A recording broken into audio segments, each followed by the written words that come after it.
Hello, my friends. What's up? My name is Troy White, portfolio manager, financial educator with Hoodoo Financial. Today, I am talking to you about this topic of risk tolerance. So, I made some notes to follow, but I noticed that my notes are very technical. So, let me give you some background about what risk tolerance.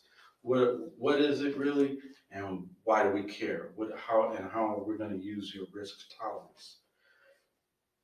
Risk tolerance, if you break the word down, it literally means what it says. It's about your ability to tolerate risk.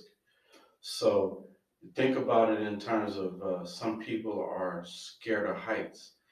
And I always thought that was funny how, I had a tough guy friend one time, and he would, act all babyish and girly about being in heights. And, oh, I'm scared of heights. I'm scared of heights. Well, I'm scared of heights too. I look down, it brings a fear in my body. But the thing is, I know that I'm not going to fall. So I'm able to tolerate that fear. But this guy has some irrational fear that he's going to fall because I guess he doesn't understand the construction or something of the building we're standing on.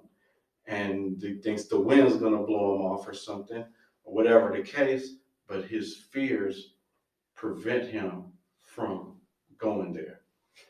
And so, similarly, in investing, your risk tolerance is the difference, is similar to the difference between me and my friend. Either you can tolerate the risk of this investment, which is similar to looking over the edge of the building, or you cannot even get close to it, like my friend who refuses to even approach the edge. So, with investors, there's a lot of gray area in between. So, so why does that matter? If you are an investor who is fears going to that edge, and even and the further the closer to that edge or excuse me, the further from that edge you are willing to go, you're only willing to go a little bit. That means your risk tolerance is lower. As you get closer, your risk tolerance is higher and higher. So in terms of investing, your ability to uh, to place that trade, let's call it $1,000 that is that you've invested, and then how does that make you feel? How does that affect your life? Is that constantly weighing on your brain? Do you think you made a bad choice just when you started following the stock and see the ups and downs of the market? Did you follow it before that? And did you know what the patterns were? But now you are scared. You don't know what it usually does, but this up and down makes you scared. That's a low risk tolerance. And it's not only tied to your investor behavior, your financial behavior, investor psychology. It's also tied to your real ability to tolerate that risk. Meaning, okay, you have this investment would take up your whole savings. Okay, well then that's not diversifying your holdings. That means you can't tolerate that. You can't put $50,000 into this investment because you only have 51,000 into your name. So that means that 99.9% of your investment is in this one stock.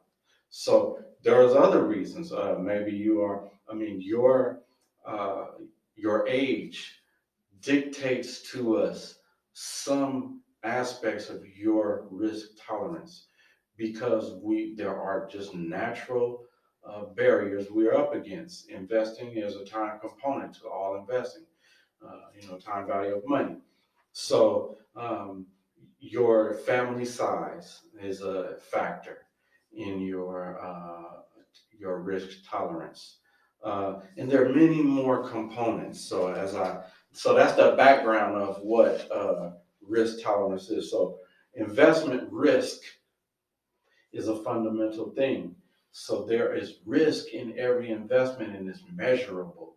So people like me, we measure that risk, and then the risk of the investment is measured, and we try to tie that risk, that investment, to the appropriate risk tolerance of the client.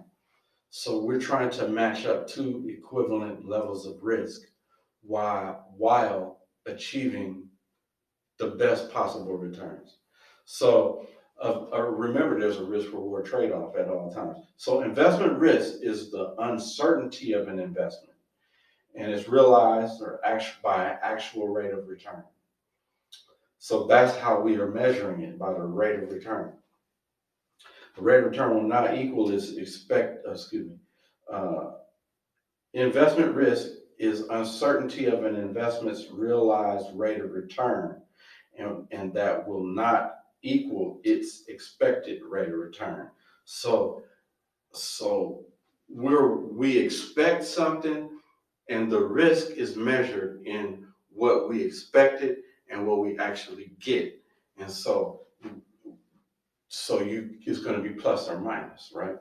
And so as more securities are added to a portfolio, the level of risk is decreased. So hear what I'm saying. Let me dwell on that for a second. We're trying to diversify your portfolio. That means if you have one stock, your risk is reduced once you get the second stock, and it's reduced even further when you get the third.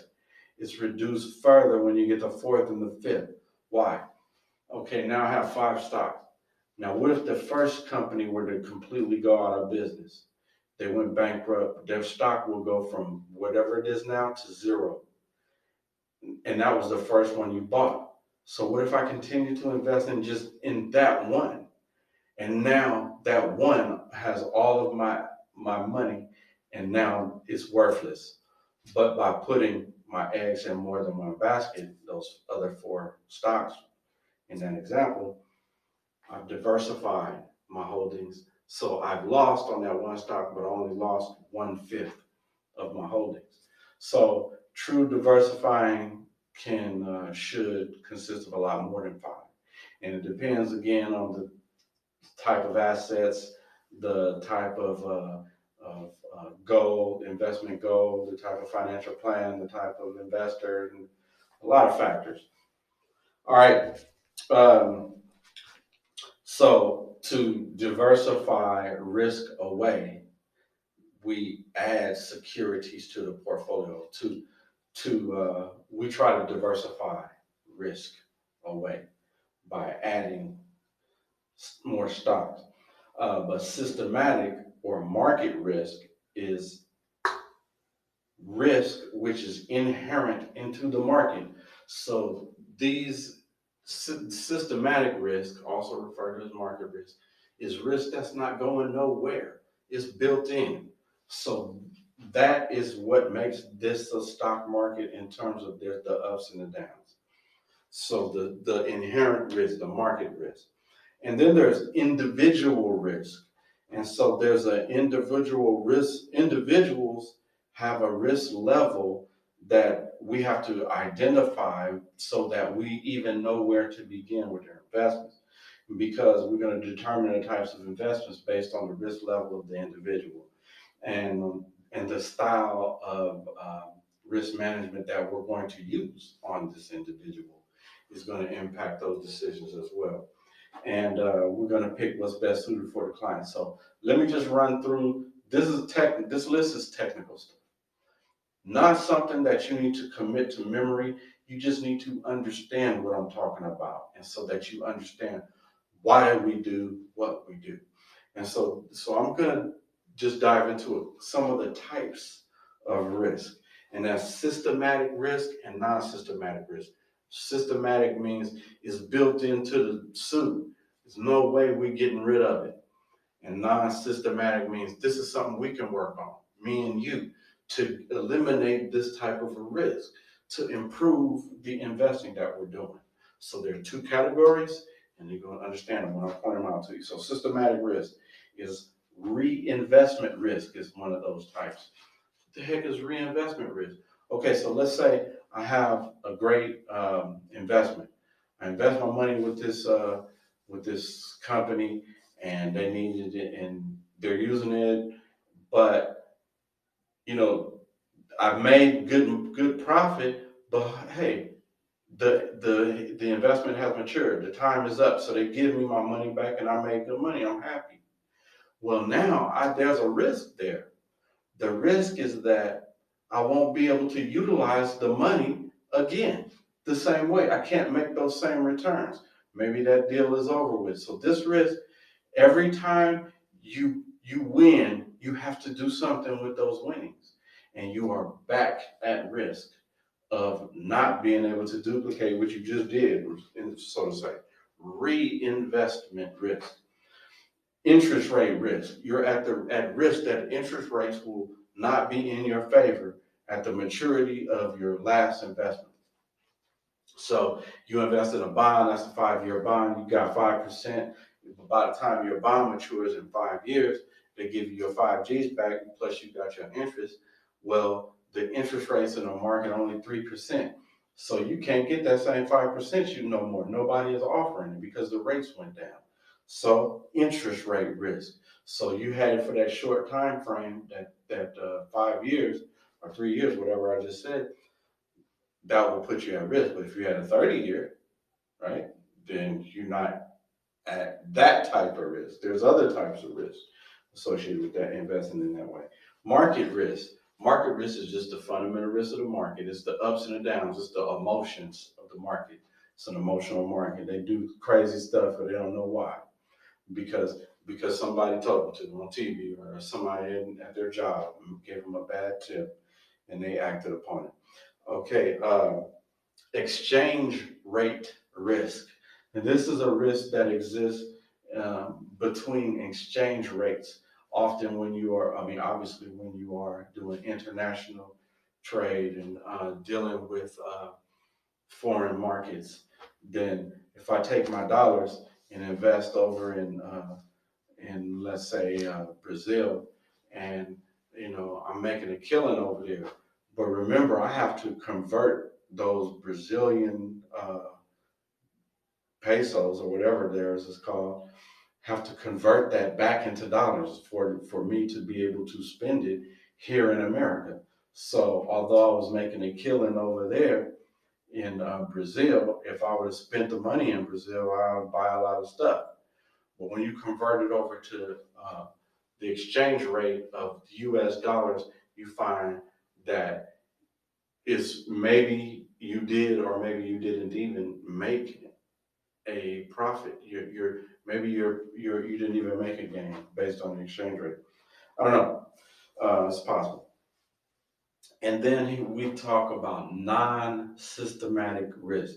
This is stuff we could do something about, you and I. Me as your financial professional, working with you on your financial plan, building your customized portfolio so that we can achieve your goals. We will have to have a strategy to encounter these various types of risk. Business risk. That's just risk inherent in any business. So when building our portfolio, we must consider business risk. Are we investing in a business that is currently at risk based on the factors that exist in the economy or within their business itself? Are they destroying themselves from the inside out? Could be a lot of factors. Financial risk. The risk of not having adequate financing for the projects that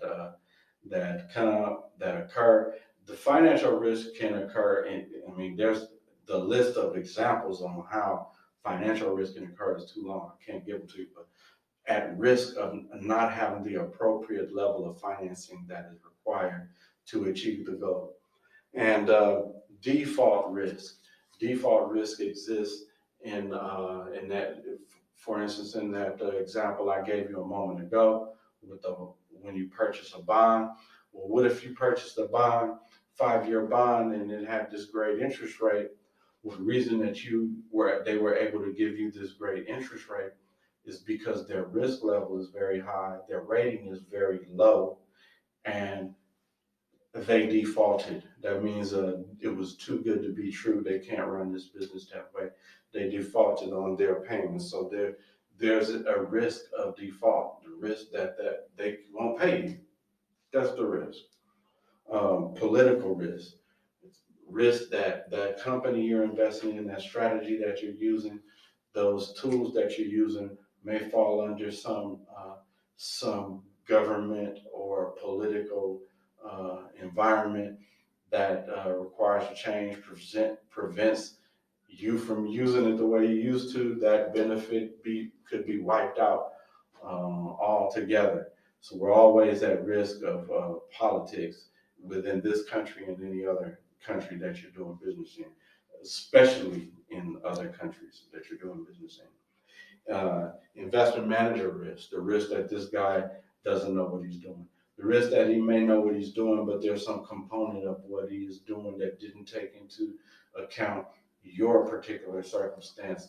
And so all that, although those actions, those investments may be good for an investment fund, for a mutual fund, it's not good for you as the client. So that could be where the investment manager risk comes in. Liquidity risk.